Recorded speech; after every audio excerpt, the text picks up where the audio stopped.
अस्सलाम वालेकुम। आज के दौर में अगर एंड्रॉयड फ़ोन में सबसे ज़्यादा यूज़ किया जाने वाला कोई ऐप है तो व्हाट्सअप है, फेसबुक है। करोड़ों न्यूज़ ऐसे हैं जो रोज़ाना अपलोड किए जाते हैं। उसमें बहुत सारे फेक भी होते हैं और हम इन्हें बिना सोचे समझे आगे शेयर कर देते हैं, लेकिन सोचते भी नहीं इससे नुकसानात कितने हैं। गौर से सुनना, ये आज से आप कोई भी चीज़ शेयर करें ना फेसबुक व्हाट्सएप के ऊपर, ये 5 सवाल अपने आप से ज़रूर कर ले। आप सुने और अपने दिल पे लिख ले ये सवाल, उसके बाद शेयर करना आज से। Number 1, who made it? किसने ये इन्फॉर्मेशन बनाई है? कौन है वो बंदा? ठीक है।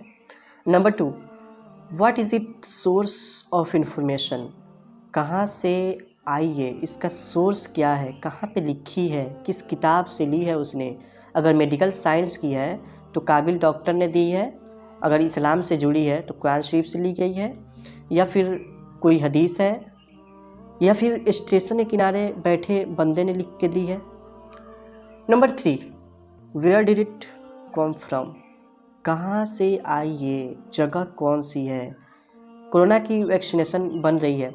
29 वैक्सीन जो ह्यूमन ट्रायल में दाखिल हो चुकी हैं। कई मुल्कों ने दावा कर दिया कि मैंने वैक्सीन बनाकर लगा भी दिए। वो इदारा है, एफडीए अप्रूव्ड है, ऑक्सफोर्ड यूनिवर्सिटी से आई है। जगह कौन सी है? And number 4, why are you sharing this? अब आपको शेयर करना है ना, तो अपने दिल से पूछे, तुम शेयर क्यों कर रहे हो? क्या मिलेगा शेयर करके?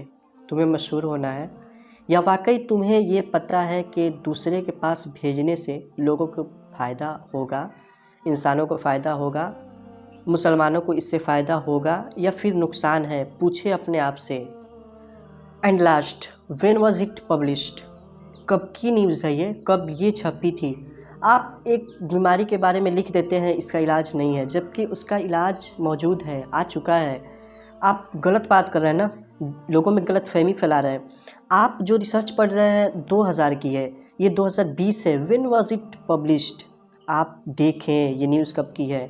ये तरीका है किसी चीज़ को शेयर करने का। फेसबुक ने आज एक जाहिल को आलिम के बराबर कर दिया। क्यों? दोनों को ज़बान है, जो चाहे स्टेज पर आकर बोल दे। ये कोई तरीका तो नहीं है ना। आप जाहिल में और आलिम में अंतर करना सीखें। इन चीज़ों को देखें, आप जाहिलों से दूर रहें, सही गलत में फ़र्क करें। वीडियो अच्छी लगी हो तो आगे भी शेयर करें। फिर मिलेंगे अगली वीडियो के साथ। दुआ में याद रखिएगा। खुदा हाफिज़।